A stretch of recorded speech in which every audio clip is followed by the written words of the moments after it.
Actually, stop.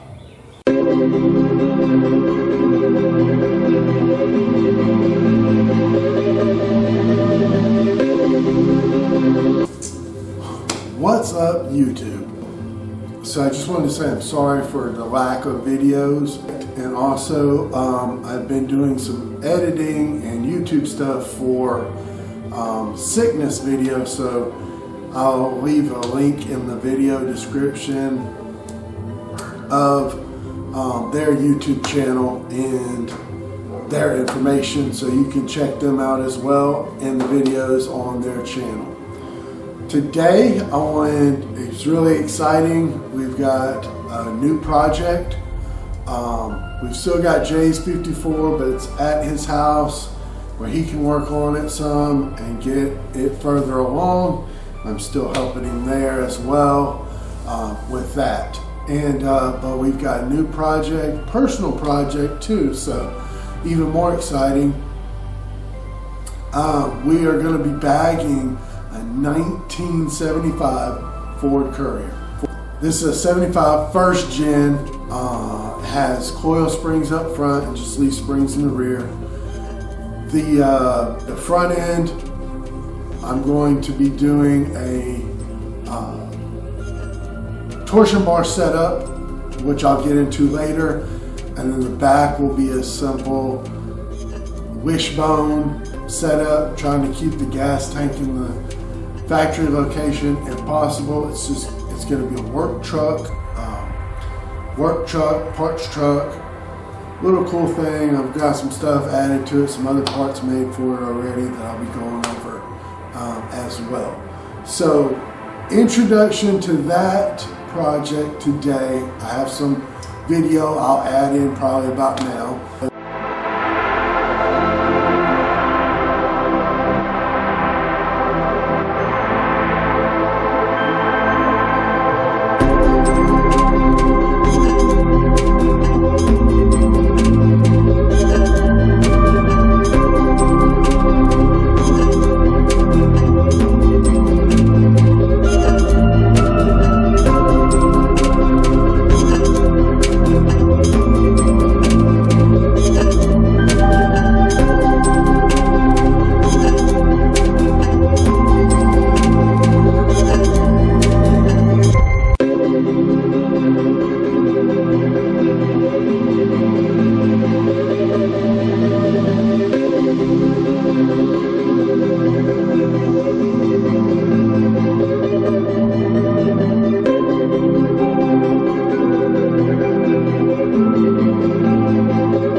May have seen the other video where I lowered the truck.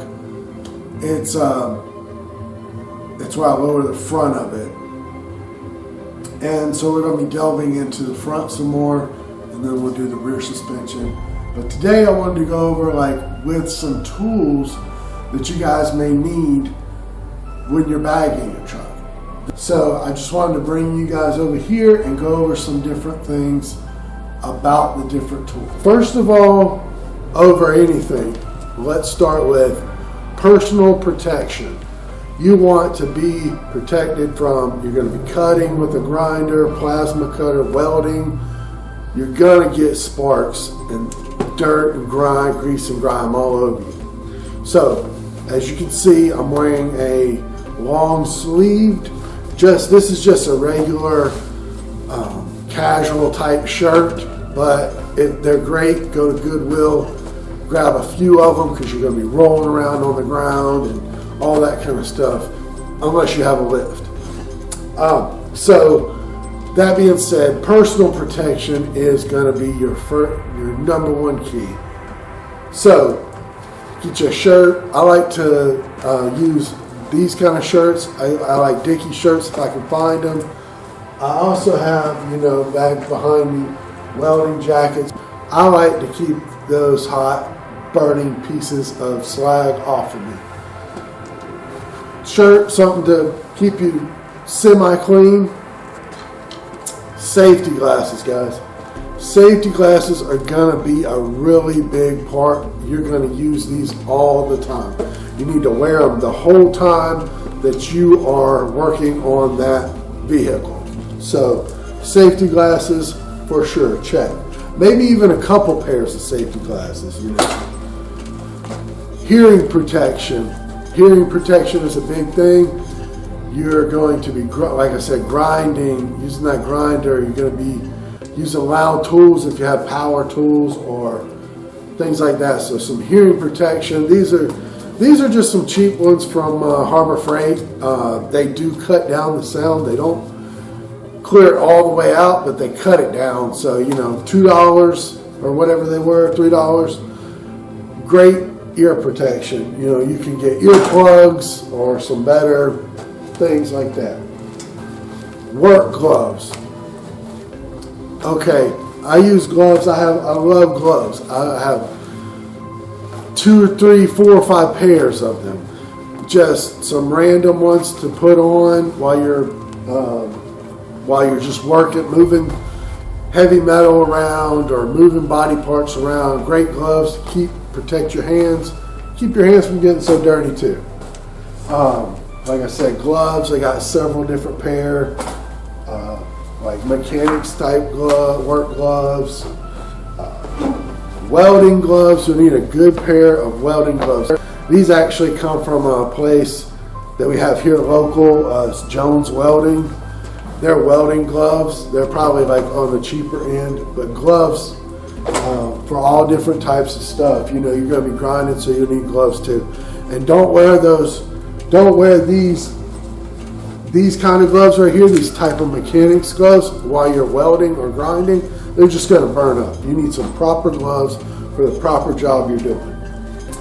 I like to wear a hat, a little welding hat all the time when I'm cutting, grinding, welding, just so I'm not getting all the sparks on my head, you know, burning my head up, stuff like that. Welding hood, welding helmet. One of the most important things. This is just a cheap one that I got off of Amazon. I use it all the time. Speaking of grinding and things like that, a good face shield. Face shield is going to be really important. When we get into talking about the different discs and things like that, you get cutting and you're down in that wheel well and you're cutting with that grinder and it bucks up at you. You want something. It may not stop it, but it will help it prevent it from being way worse than it could. Okay, so we'll jump into the grinders and discs and things.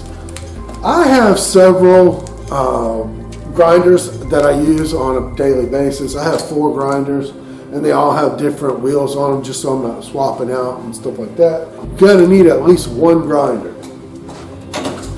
And the different discs that you'll need will be, you'll need a good rock grinding disc for like big things you want to get grind off very fast, and like you cut something and it's still got a little lip there, you need, or a weld there from the factory, you need to clean it up. This is going to be something different. Cutting that off, cutting that bracket or whatever from the factory off, you're going to need cutting disc. Now, like I said, no name brand here. DeWalt I like to use, but these have exploded on me. If you're not careful, please be careful with these things. Have the guards on there while you're using them. Have that personal protection on.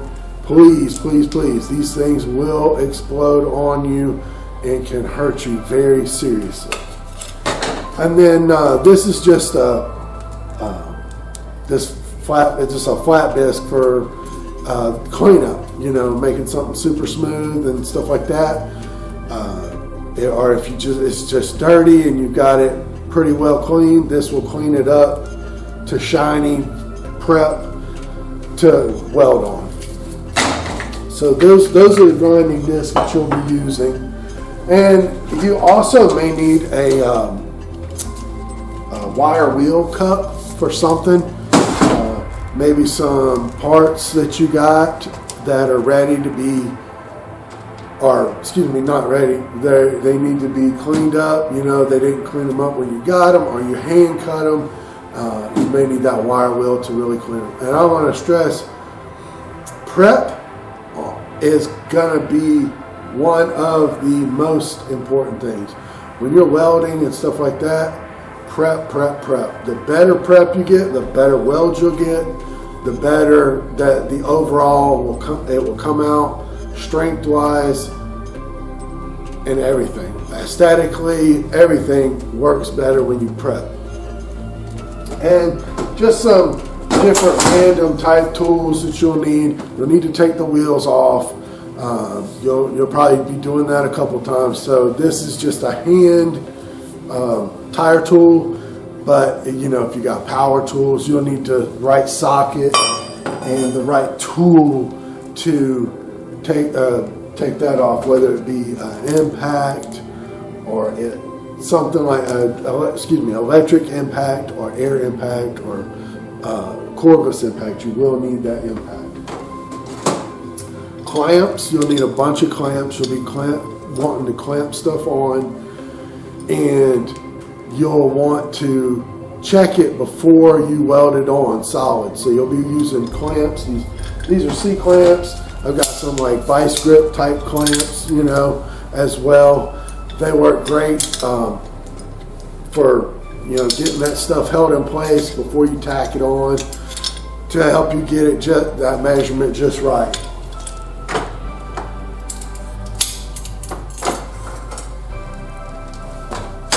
Square for if you're cutting some metal, having to cut some plate or something like that, and you need to have that straight cut. Some of these tools I know you guys already have, or maybe like, man, we already know this stuff. But I'm just trying to let you guys know what tools you may have need, or if you're looking to start wanting to bag something and you're like, man, I don't know if I have the right tools. You can get away with just the bare essentials, and this is kind of pretty much just the bare essentials. There are some extra things in here, but you can get by with a lot, with not very much getting started. So just keep that in mind. Level, you want to make sure the truck is level, car is level. You want to get the brackets level, stuff like that. You're going to need a good level.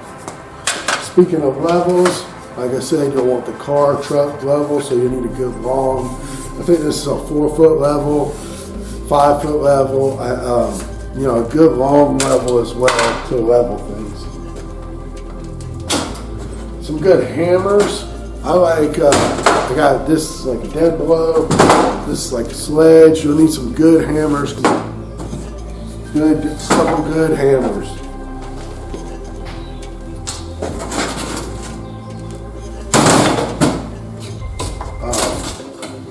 This is just a representation. Obviously, you'll need some good sockets, different sizes, tools. You will need some like mechanics, like a mechanic set of tools. You can't just go like, I got an adjustable wrench, you know, and some pliers. That's not going to cut it. You're going to need actual sockets, actual wrenches to get some bolts off, to get some things off. Ratchets, pliers, screwdrivers to take things off. Just a good set of hand tools. You'll need a really good set of hand tools because you're going to be doing some mechanic type stuff too, taking some things off. Tape measure, obviously we'll need one of those. Angle finder. These will come in handy when you're trying to set your pinion, things like that on the rear end. I use these as well as on like front brackets and things to make sure they're level, square.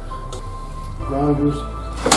And I have just a couple other things here. Drill, a good drill with a step bit or different various bits because you got to drill some holes for running airline and stuff like that.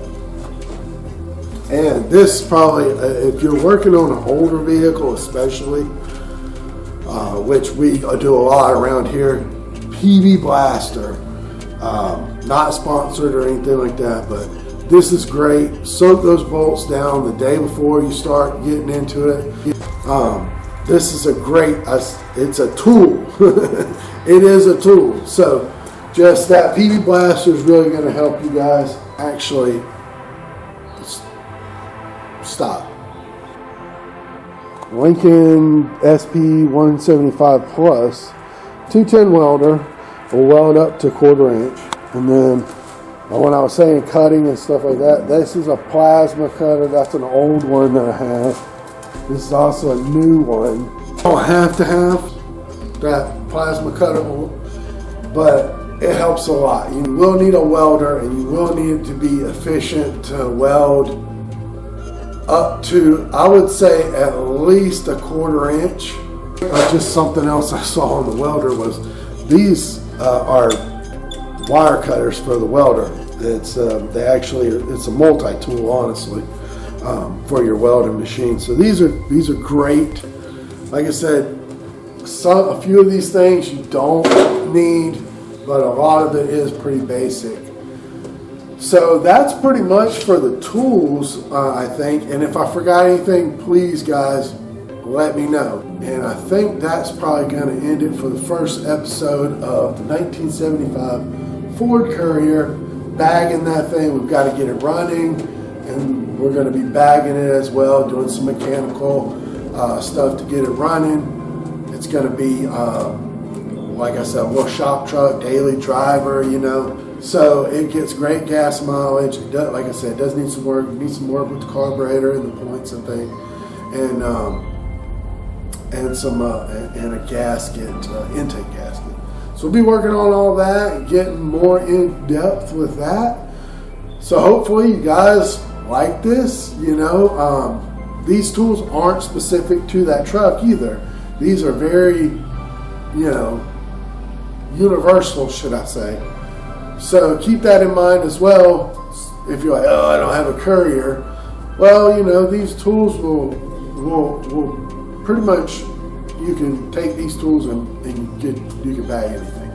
So on the next video, we should be cutting some brackets, getting some brackets cut for the front and the rear, and a notch cut, and going over maybe getting the truck actually in the shop and getting ready to work on it. So stick around, there's going to be more videos. And again, y'all, I'm so sorry that it took me, you know, it's been months since I put out a video. Please go check out Sickness video, the car show stuff and mini truck stuff, hot rod stuff, import stuff. They got all those videos. Something for everybody if they're into cars. But yeah, please go over there and check those guys out. Hit them a like, subscribe, comment, and do that same thing here. Please like, comment, thumbs up, thumbs down. If you want, if you don't like this video, tell me why you don't like it. If you like the video, tell me why you like it. But thank you guys for watching, and we will see you soon on the next video of the 75 Ford Courier bagging the Ford Courier. So get ready, guys.